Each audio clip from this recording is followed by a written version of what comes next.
আপনার সফলতা, আপনার সাকসেস, এটা সবার ভাল লাগবে না, মনে রাখবেন। সবাই এটা পছন্দ করে না। আল আইনু হাক, নজর কিন্তু সত্য। নজরের প্রভাব আছে, চোখের প্রভাব আছে। এজন্য কারো ভালো কিছু দেখলে মাশা আল্লাহ বলবেন, আল্লাহর দিকে ফিরিয়ে দিবেন ওটার কল্যাণ। কি বলবেন? একটা সুন্দর ফুটফুটে বাচ্চা দেখলে মাশা আল্লাহ। কারো সফলতা দেখলে, কারো ফার্মে গেলেন, বাগানে যেয়ে দেখলেন ফল মূল ভর্তি, কি বলবেন? মাশা আল্লাহ। বিসমিল্লাহ মাশা আল্লাহ বললে এটাতে আর ক্ষতি হয় না।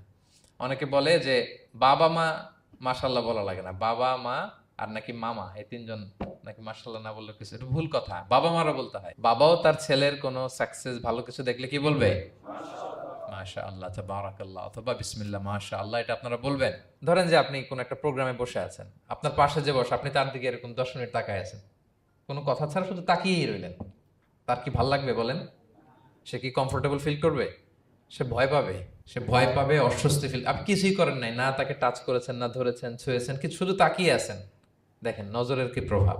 আল্লাহ আইনু হাক, নজর সত্যি। এজন্য কারো সাকসেস দেখলে আমরা সবসময় যেন মাশাআল্লাহ বলি। মাশাআল্লাহ ঠোঁটের সাথে মিলিয়ে রাখবেন। ভালো দেখলে কি বলবেন?